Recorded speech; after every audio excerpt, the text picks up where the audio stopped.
Go.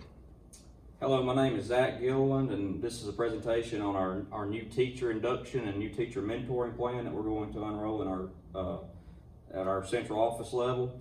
I was in a group with Zach Wallace, Christy Towns, Josh Wallace, and Laura Root on this assignment. In this presentation, we'll go over our new plan for teacher mentoring groups.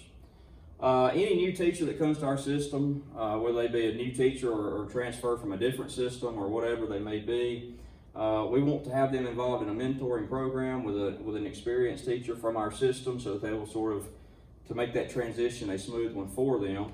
And here's some of the things that we'd like to be able to place emphasis on with this induction program.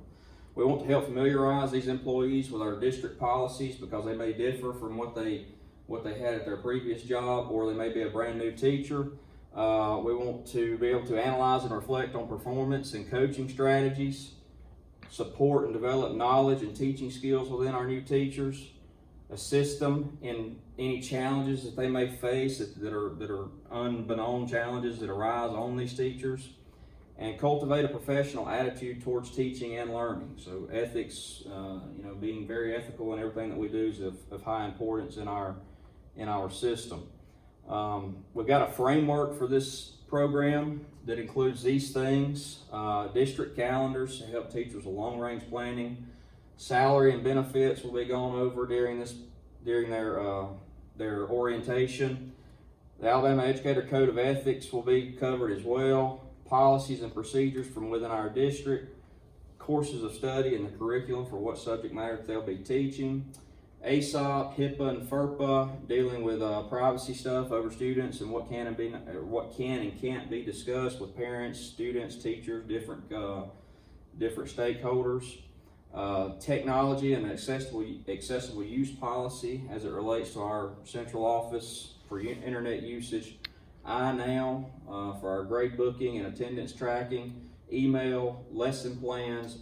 And these lesson plans will be handled separately or differently based on what school you're at, but that's at the school's discretion, but that will be covered.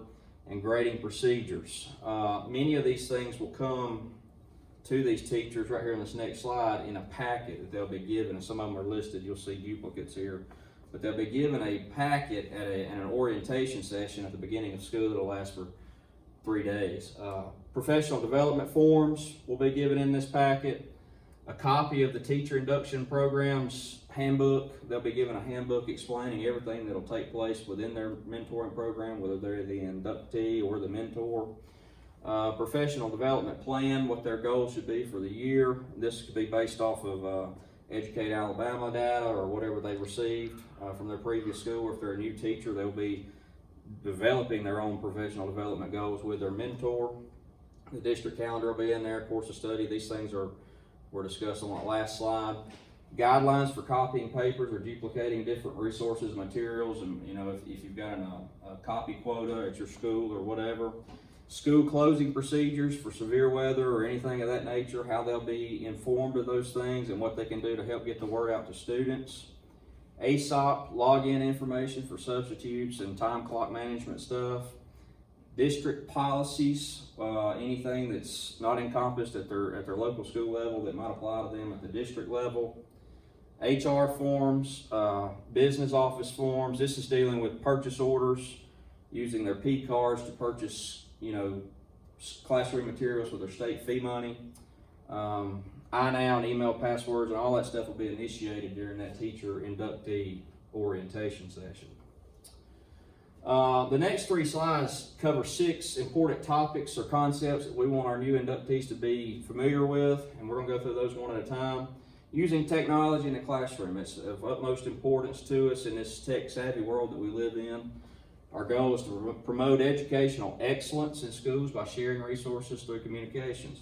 We got to do this as often as possible, but while doing so, an emphasis has to be placed on ethical usage. So that's the second bullet here. The use of technology has to be professional, legal, and ethical, and that'll be covered in our AUP, our acceptable use policy. Career and technical education. There are several things offered, as you can see right here at our local office or at our local level at our trade school that offers classes to all 6 of our high schools. automotive technology and collision repair, construction tech, cooperative education, engineering design technology, early childhood education, electrical technology, electronics technology, health science technology, welding technology, and precision machining are all offered at our local Career Tech Center. Special education. FAPE is a big deal.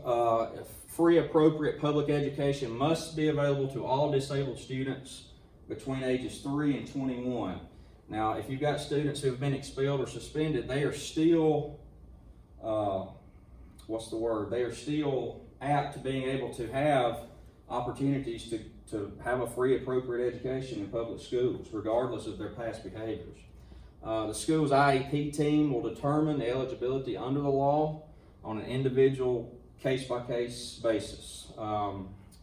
English language learners, we've got several of those in our schools.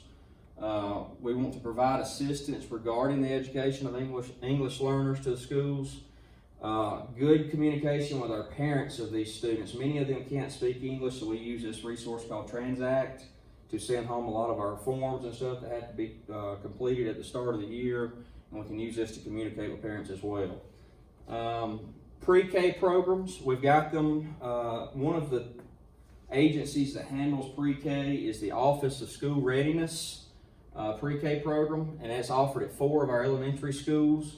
There's certain criteria that have to be met by the Office of School Readiness that the school may not handle themselves. So the OSR is sort of a different agency within itself, but we do have 4 pre-K programs offered in our system by the Office of School Readiness. Special ed and pre-K programs at 2 other elementary schools. In these, the classes must be 50-50 by law with typical and special needs students. So you have to have an equal balance of student population there. Students must be at least 4 years old before September 1st to enroll in pre-K. Adolescent literacy.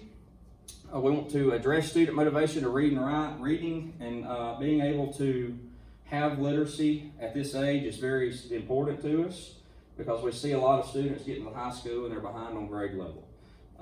Spire, I believe, is what many of the elementary schools are using to handle reading comprehension. We want to implement research-based literacy strategies for teaching and learning, teach reading and writing across the curriculum, and offer support through organizational structures and leadership. Once the students get to the high school level, STAR reading, or STAR is the program that we use to monitor this. All of our teacher inductees will be given this calendar. I mean, this is tentative. Some dates could change potentially, but what you'll notice is each month, September, October, November, the teacher induction report is due. So all teacher inductees fill out a report monthly to basically dialogue their communications, the discussions with their mentor, the things, the strategies that they went through for that month. And you can see the orientations at the very start of the year. Down here at the end of the year, you have an evaluation plan that has to be completed, and that'll be in May at the end of the school year, and we'll look at that on the next slide. But this is a quick glance at the year for these teacher inductees. You got the teacher inductee, they'll have to complete a needs assessment with their mentor at the start of the school year. They'll sit down, they'll develop whatever the needs may be for the inductee, and that's the things they'll target for that school year. We talked about the monthly induction report on the previous slide, and at the very end of the program, we'll have an evaluation chart that they'll complete to use for continuous improvement efforts for the program moving forward from year to year. The mentor, they will complete a checklist of induction discussions, and they'll have an induction completion document to complete as well. Right here is this is the form that the inductees will complete at the completion of their program. And that'll help us sort of gather some thoughts on what directions or what things to change, what to add to the program, sort of an evaluation aspect going forward.